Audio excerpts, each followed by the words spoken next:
We're talking about the death of Charlemagne in 843 and how his three grandsons inherited the empire.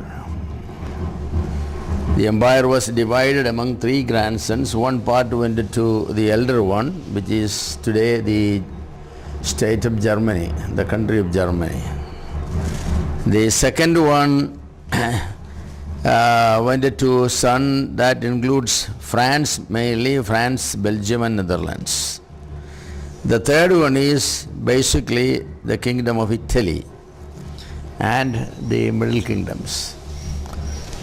These three grandsons could not really protect the kingdom because people from the Scandinavian countries and Hungary, they were continuously attacking these people and they didn't have the strength to withstand the attack. So they themselves finally, in order to save their kingdom, they have done an arrangement. They divided the land with all the properties and everything, to different princes whom they considered were very strong. They knew that without the support of these princes they could not go any further. So they gave them, they called them technically vassals because they are the landholders now. And these vassals themselves could not, keep the land, therefore they gave them to fiefs, sub-landlords, and they gave it to the bishops, archbishops and abbots, that is, leaders of monasteries, and also to,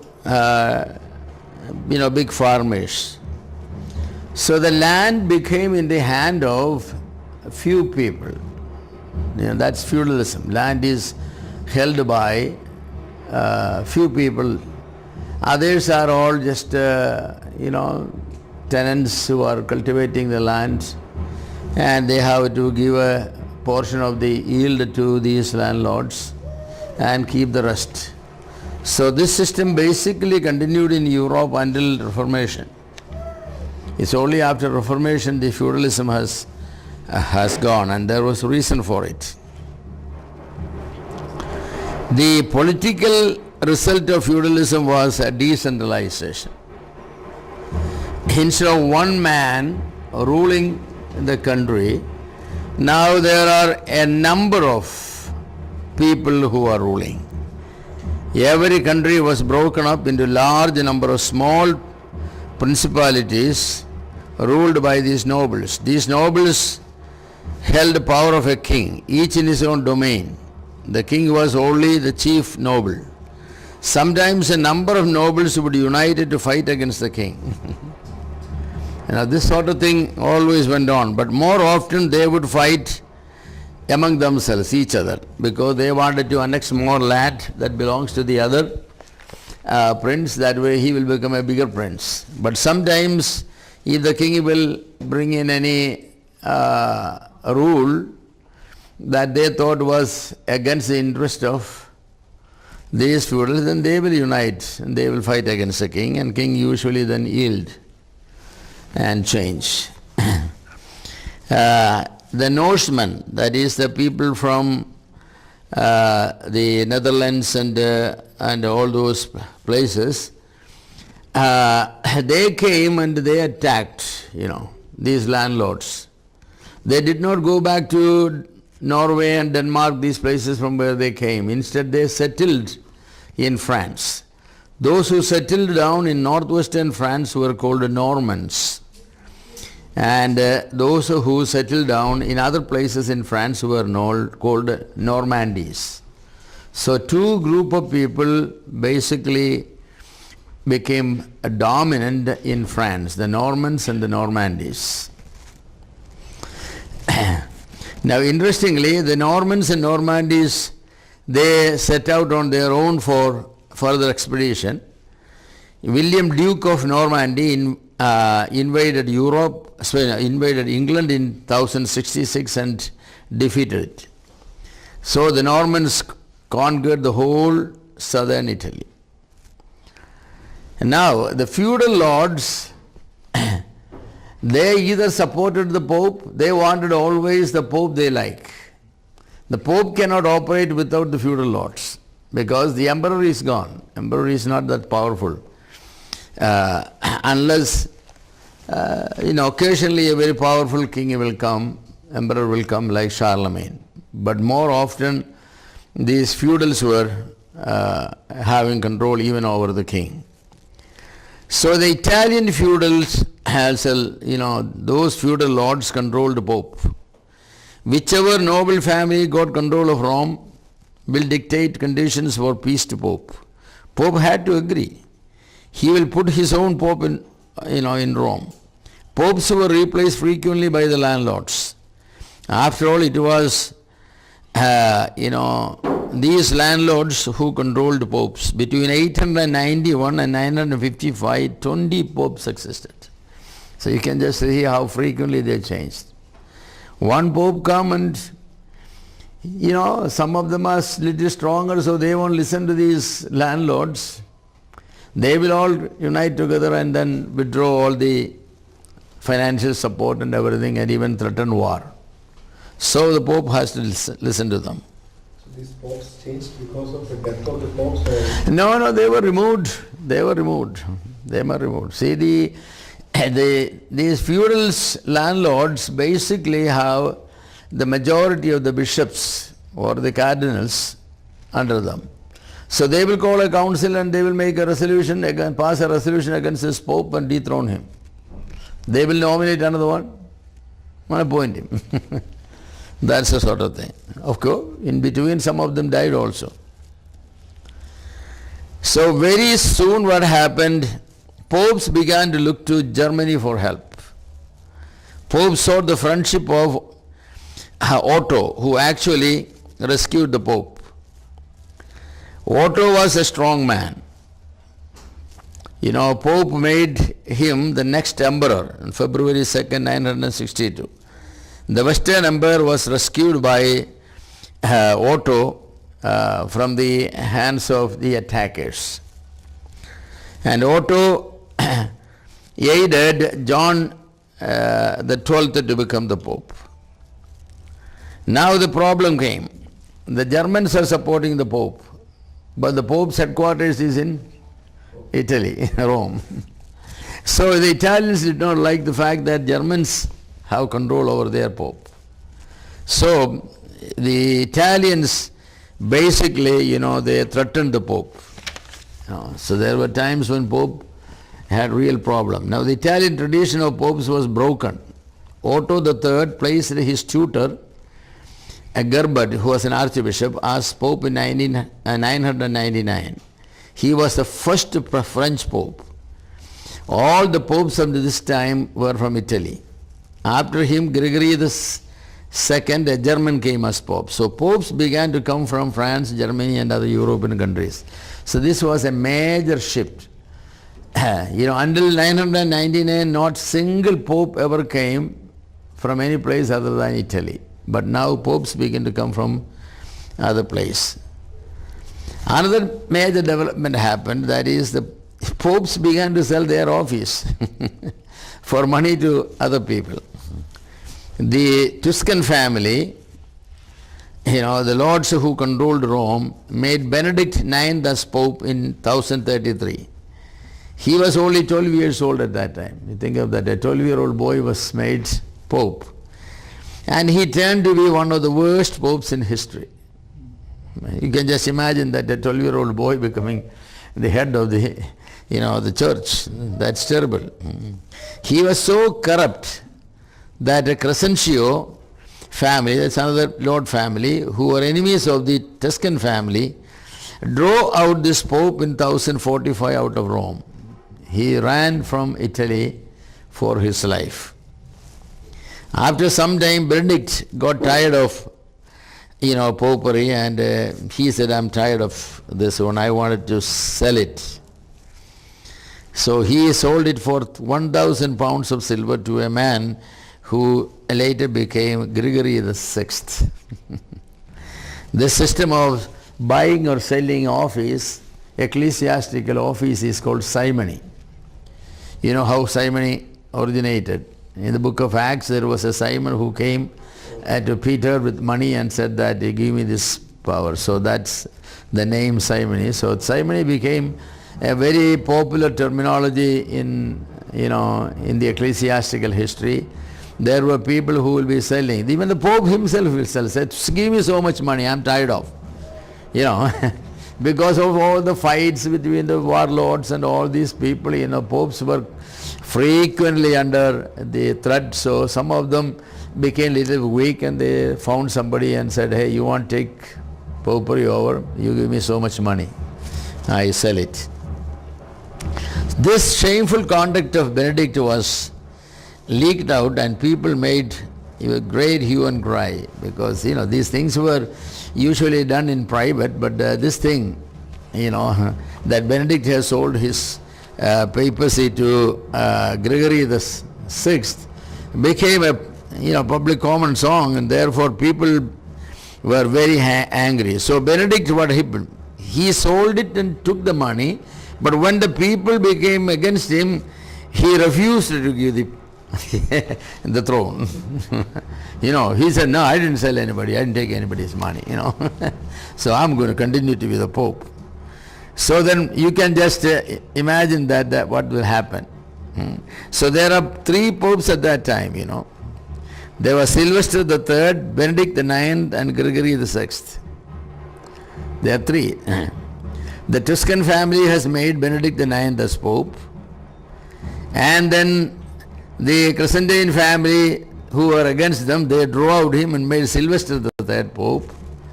And now Benedict has sold his, papacy to Gregory VI. And Benedict is still occupying the throne, the other two are fighting, So three popes. That's very sad history, This is how sad it is. And Catholics and Protestants are descendants of this kind of Christianity. Because at this time there is no division of Protestants or Catholic. That came much after. Luther came, in the only in the 1500s. So we are only in the thousands now. So this is the kind of what you call the legacy that many of the Christian denominations have inherited. The fight for authority, love for money, and all kinds of things. A thing to be so shameful about, but yet it was happening. So this is the time, as last week I said, the church was going to be divided, Europe in the thousands was very strange because the Roman Empire died, but the church survived. And the church was growing. Church made gains in Northern Europe because of missionary activity. But the church lost a good area to the Muslims. That was also there. 1000 AD, church is found in Italy, France, Netherlands, England, Germany, Austria, Denmark, Norway, Sweden, Ireland, Scotland and Russia. So a lot, that's all Western Germany. The mission activity was basically done by the Western church. Eastern church did not do very much. They didn't have any war, they didn't have any such internal problems, The emperor there was very strong. So the Roman rulership was continuing in the eastern part of the Roman Empire, while the western part completely collapsed. Italy was now occupied by Germans. Very interestingly, Italy, the Germans were barbarians. They were attacking, they were attacking Italy, Western Europe, and they have come. Now they have accepted Christianity. So they are Christians, but they are culturally they are barbarians. And they intermarried with Italians, but it's a mixed race. Therefore, the old Roman stock continued, but yet new blood. You will say that. The purity of the Italians to a great extent is lost. In Gaul, it was occupied by Germans and mixed with the Romanized Celts and Romans. Control was in the hands of Franks, a German tribe. In Netherlands, the people were Franks in the south and Saxons in the east. Frisians in the northwest, all Germanic in origin. They were all Germanic in origin, different people. In England, when the Romans left, the Germans and Saxons, continued. Under Roman occupation, this was called Britannia. Now it came to be called England after the Anglus, from which the Anglicans, that all, expressions come. Germany, Austria, Denmark, Norway, Sweden were never part of the Roman Empire. The population of these countries were but Germanic. Ireland and Scotland never belonged to the Roman Empire. They were converted by mission work only. The inhabitants of these countries were non-Germanic. They are called, the Ireland people are called Celts, and Scotland people are called Picts, Picts. Russia was Christianized by missionaries from Constantinople, who established the Greek Orthodox Church. The eastern part, empire basically is Greek. In the western part, the language was Latin. So church was slowly getting divided into Latin church and Greek church. That was, the separate order of worship and everything. So the church in the west was predominantly Germanic. The German tribes were barbarians and had no civilization. However, by coming to the church, it passed to them the Latin language, literature and civilization. So these barbarians are now getting, civilized. Yeah, that's good. Christianity at least has done that much good for them. So for this reason, the Western churches, though Germanic in people, they were now called a Latin because the Italians gave them the culture and the language which they adopted. These people were not educated, they could not read and write. Pepin, we talked last week that how even though he was a very powerful king, he did not know. He could not sign his name, he has to put the thumb impression. But they were very mighty people. They were not people without, common sense. But they didn't have knowledge. That was what was lacking. So the church, the Eastern church, the Greek Orthodox tradition, and the Western church, the Latin church, the Roman church. You can just see that polarization was slowly taking place. Culturally they were different, people were different, linguistically they were different, in the order of worship, that was different. What they call the order of worship. In Malayalam it is called a rith, an order of worship, So, the Roman Empire, the Western Empire gone, the Eastern Empire still there, but the church is taking different shape. Last week I shared about a number of issues between the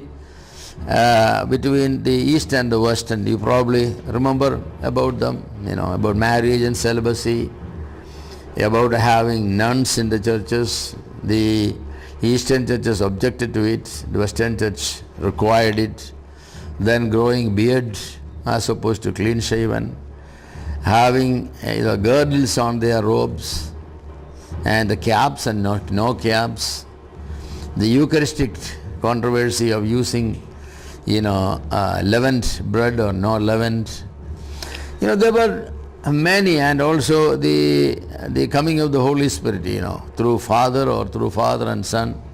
A number of these controversies were rocking the churches, and everybody knew that this won't go as one church. To this time, the churches were known as only by the city, like the church at Alexandria, the church at Rome, or the church at Constantinople. The patriarch or the bishop of these cities basically controlled everything. So the church was known as. There were no Catholic church, Roman Catholic church, there were no Orthodox church. Denominationalism was not there. But yet now, it almost became inevitable that the churches cannot continue to go, as a united body, because the differences became so strong.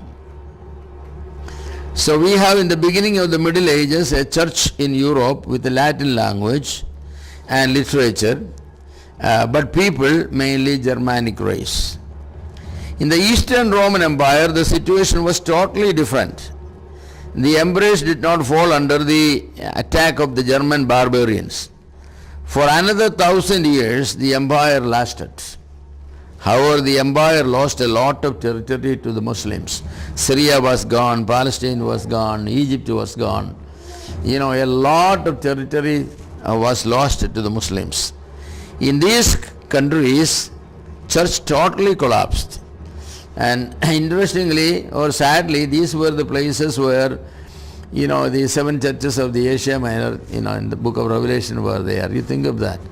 They were the churches where Apostle Paul has raised up some good churches like Ephesus, and some of those churches. They were all gone. They were under the Muslims. There was not a trace of Christianity there. But in the rest of the empire, the church remained intact. The language of the church, of course, in the East was Greek. Now we have come to a crisis in church history. Until now, there was only one church with 2 languages for worship. But now the unity of the church is threatened. 1054, the division of the church came. 1054, the church was finally divided. The Greek eastern part and the Latin western part. They are separated one from the other.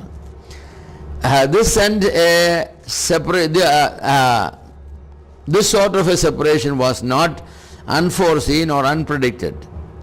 Many points of differences arose. In the early part of the church history, such differences were settled. Serious issues came, like Montanism came, Eutychianism came, Arianism came, Sabellianism came, and so many serious doctrinal problems came. And none of those problems divided the church, because the king will call for a synod, and they will come together and they will study the Bible and they will finally come to a conclusion. But now there is nobody like that to settle this problem. Actually, some of the kings and nobles, they tried very much. But there were some undercurrents, there were some undercurrents. They were not doctrinal reasons, it's true. They were using, doctrine as to save their face. Underneath was a power struggle, basically, power struggle. The Eastern patriarchs were jealous of the Pope, because Pope had the whole Western, country and the bishops under his control. So that means he had allegiance of hundreds and thousands of bishops. So the Eastern, it's not like that. They are all separate, The Antiochian Patriarch, the Constantinople Patriarch, the Russian Patriarch, and they have patriarch in every major city. And so one patriarch had only maybe 50 or 60 churches under him, while the Roman Pope had a lot more money and a lot more power. And this really made the Eastern patriarchs very unhappy. So, they didn't want it to go together, because the Pope will always have more say on any issue. If a synod is called, the Western bishops will be outnumbering the Eastern. So resolutions will be in their favor. So a division was inevitable, because these patriarchs also have to, survive. So it was a foreseen and a predicted separation. The differences there, they were talking about these differences, but everybody knew that, undercurrents were very, very strong. How trivial the differences really, they were not that strong. The difference in the character of the West and the East were not trivial. The Eastern church was more Oriental in character. And now that's a major division. The Oriental churches the Eastern churches were more Oriental, means mysticism was very much there. There was very little mysticism in the West. The Oriental churches, Orientalism as a whole is, all Oriental religions are mystic religions. And therefore, the Eastern part of the church, Eastern bishops, they were more mystics. They were mysticism. Of course, mysticism is nice in some ways, because there is more bhakti, the so-called bhakti, but true or not is different. In the Western empire, there was no bhakti. It was money. it was power. It was feudalism. But Eastern, they all talked about, the mystics and the motive, that sort of thing. So this again became an issue in a sense because mysticism interpreted the scriptures differently from the Western Church. The Western Church interpreted the Bible more literally. The Eastern Church interpreted the Bible more mystically. So they assigned meanings that could be seen only by these mystics. For everything. There was special meaning. So their point of view on many issues was totally different. When the empire was divided into two, West and East, more for administrative purposes, the division finally, implanted East and West thinking differences. In the West, papacy became very strong and well established. Pope decided to have control over the Eastern churches also. This is what triggered. Pope was not satisfied, happy, just having the Western churches under him. He slowly wanted to infiltrate into the different churches in the East and slowly establish. And this was regretted and resented. Very highly resented by the patriarchs of Constantinople and other, because these people were taking away their territories. They did not like at all the idea that there are churches in their territory who are loyal to the Pope than to them. So the ill feeling was brewing for a long time, and it was looking for an opportunity to break away, and I think the opportunity has come. The break was inevitable. The Eastern Church became because of peaceful atmosphere, devoted more time to study. The Western Church frequently, there were barbarians of one group or other will be attacking, and they were always under the burden of preserving their territory. The East never had that problem. No war. It was very much peace. So those people devoted for Bible study and all. As a result, the West did not produce any theologians, but the East produced a lot of theologians. Some of the great ones, Clement of Alexandria, Athanasius, Origen, John of Damascus, and many of these people, great names, came from the East. The fountain of knowledge has summed up in the systematic and comprehensive way in the whole development of theology in the East. So Eastern churches were more theological in outlook, Western churches were more materialistic in outlook. More right to say that the Western churches were liturgical, while the Eastern churches were theological and mystical. So that's a major difference between the East and the West. And it was at this time that the great work of John, John of Damascus, a great work he has made, and it was translated into Latin so that the Western churches could read it.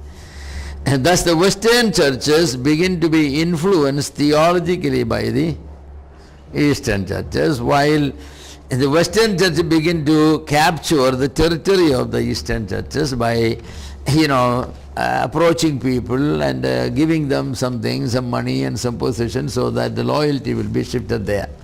So the war, really was going on in two levels. The Eastern church was getting stagnant with old people, old thinking and old customs. But the Western church was getting fresh blood because the Western church was doing a lot of missionary work. The Eastern church didn't have no time for mission work.